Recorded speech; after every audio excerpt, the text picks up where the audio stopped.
Hello dear student, welcome to back my YouTube channel simple chemistry class में। तो प्यारे बच्चों, आज की इस वीडियो हम पढ़ने वाले हैं छद्म या आभासी एकड़ों अभिक्रिया, जो कि बोर्ड एग्जाम के लिए बहुत ज्यादा इंपॉर्टेंट है। तो प्यारे बच्चों, ये हर साल आने वाला क्वेश्चन है।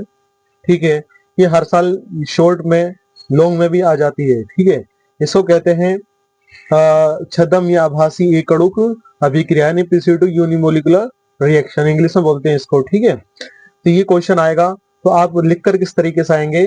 तो मैंने यहाँ पर इसको बहुत ही आसान शब्दों में लिखा है, बहुत ही आसान भाषा में लिखा है, ये आपको एक ही बार में याद हो जाएगा।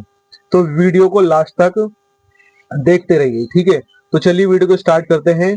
छद्म या आभासी एकड़ों अभिक्रिया बोलते हैं इसको। ठीक है, तो लिखना क्या है इसके अंदर, ये देखो कि वे रासायनिक अभिक्रिया जिनमें अभिक्रिया की कोटि 1 और आणविकता 2 होती है, आभासी एकड़ों अभिक्रिया या छद्म एकड़ों अभिक्रिया कहलाती है। क्या लिखना है आपको? वे रासायनिक अभिक्रिया जिनमें अभिक्रिया की कोटि 1 तथा आणविकता 2 होती है, आभासी एकड़ों अभिक्रिया या छद्म एकड़ों अभिक्रिया कहलाती है। इस तरीके से आपको लिखना है। ठीक है प्यार बच्चों, वे रासायनिक अभिक्रिया जिनमें अभिक्रिया की कोटि 1 तथा आणविकता 2 होती है, आभासी एकड़ों अभिक्रिया या छद्म एकड़ों अभिक्रिया कहलाती है।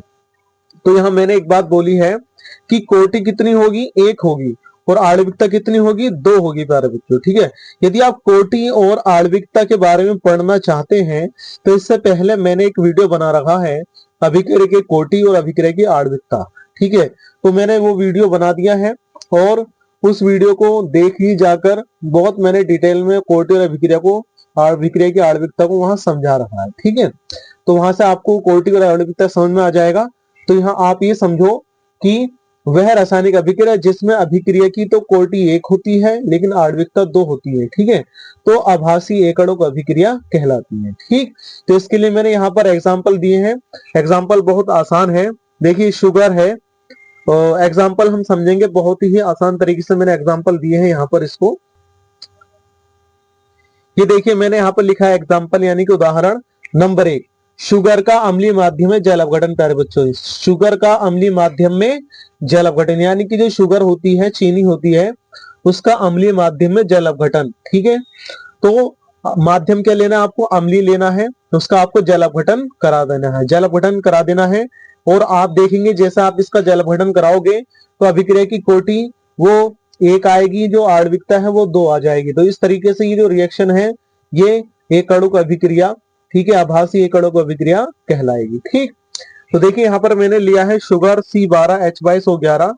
जो शुगर होती है उसका सूत्र होता है C12H22O11, और ये बच्चों सूत्र होता है जल का HOH, इसको H2O भी बोलते हैं। तो यहाँ पर शुगर का जल अपघटन कराएंगे, यानी कि जल के साथ इसकी क्रिया कराएंगे तो जल अपघटन हो जाएगा। तो यहाँ जैसे आप इसका जल अपघटन कराएंगे तो यहाँ मैंने 3 के ऊपर H+ लिया है, इसका मतलब होगा कि हम इसकी जो क्रिया है, इसका जो जल अपघटन है वो हम अम्लीय माध्यम में करवा रहे हैं। तो प्यारे बच्चों, जैसे ही आप इसका शुगर का जल अपघटन अम्लीय माध्यम में कराओगे तो यहाँ से आपको एक ग्लूकोज मिलेगा और एक फ्रक्टोज मिलेगा। तो एक बात आपको याद रखनी है कि जो ग्लूकोज होता है उसका सूत्र भी C6H12O6 होता है, और जो फ्रक्टोज होता है उसका सूत्र भी C6H12O6 होता है। ये दोनों सेम होते हैं, ठीक है, लेकिन इनके नाम अलग अलग होते हैं, अलग अलग होते हैं। ठीक, तो यहाँ आपको ये पता चल गया कि इनके सूत्र तो समान है लेकिन नाम अलग अलग है। जो ग्लूकोज होता है ना प्यारे बच्चे, इसके अंदर एल्डिहाइड ग्रुप होता है, और फ्रक्टोज जो होता है ना, इसके अंदर कीटोन ग्रुप होता है। जब आप इसकी संरचना बनाओगे तो आपको इसमें एल्डिहाइड ग्रुप मिलेगा और इसके अंदर आपको कीटोन ग्रुप मिलेगा। ठीक है, तो यहाँ देखा कि आपने जब चीनी का यानी कि शुगर का जल अपघटन किया तो यहाँ से आपको ग्लूकोज और फ्रक्टोज मिल गया। अब हमने क्या किया, इसकी अभिक्रिया की आणविकता निकाली। ठीक है, तो अभिक्रिया की आणविकता निकाली आपने 1+1, यानी कि C12H22 वगैरह कितने हैं? 1 है, और जो जल कितने हैं वो कितने हैं? वो भी 1 है, यानी कि 1 और 1 कितने हो गए? 2।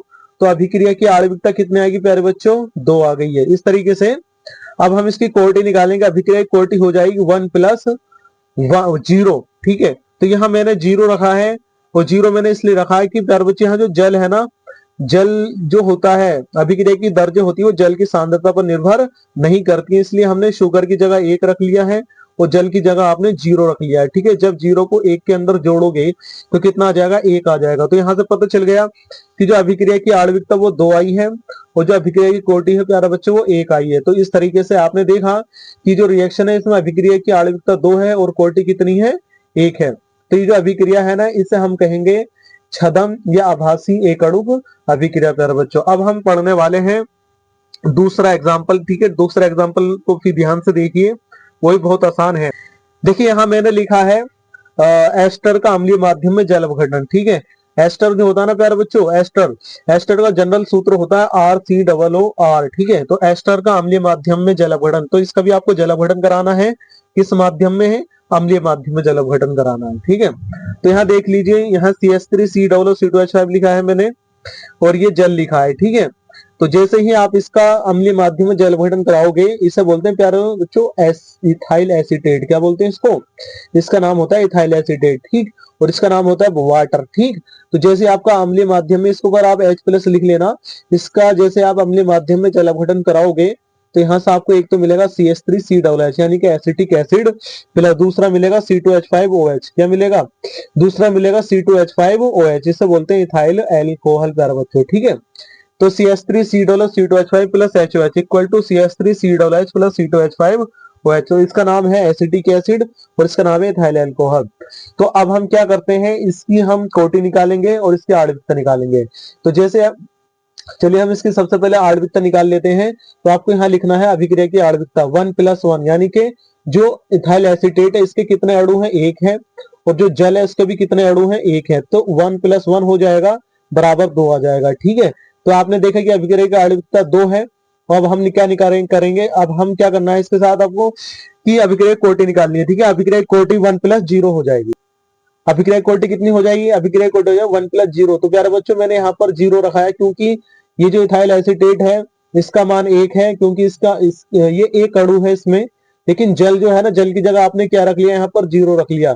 0 इसलिए आया है। तो प्यारे बच्चों एक बात आपको पता होना चाहिए कि अभिक्रिया की दर जल की सांद्रता पर निर्भर नहीं करती हो। जब निर्भर नहीं करेगी तो आप इसकी जगह क्या रख लोगे, आप 0 रख लोगे। ठीक है, तो अभिक्रिया की कोटि आ जाएगी 1+0 बराबर 1। ठीक है, तो इस तरीके से आपने देखा कि अभिक्रिया की आणविकता 2 आई है, अभिक्रिया की कोटि 1 आई है। तो यही बात बोली थी इस अभिक्रिया के अंदर, जो परिभाषा पढ़ी थी आपने छदम या आभासी एकअणुक अभिक्रिया में, कि रासायनिक अभिक्रिया जिसमें अभिक्रिया की आणविकता 2 और अभिक्रिया की कोटि 1 होती है, उन रासायनिक अभिक्रियाओं को छदम या आभासी एकअणुक अभिक्रिया कहते हैं प्यारे बच्चों। इस तरीके से आपको लिख कर आना है। ठीक है, एग्जाम्पल यही लिख कर आने, परिभाषा यही लिख कर आनी है। ठीक है, तो आपको फुल मार्क्स मिलेंगे। तो प्यारे बच्चे यदि वीडियो आपको अच्छी लगी तो कमेंट करके जरूर बताना और वीडियो को लाइक करें, शेयर करें। मिलते हैं नेक्स्ट वीडियो में।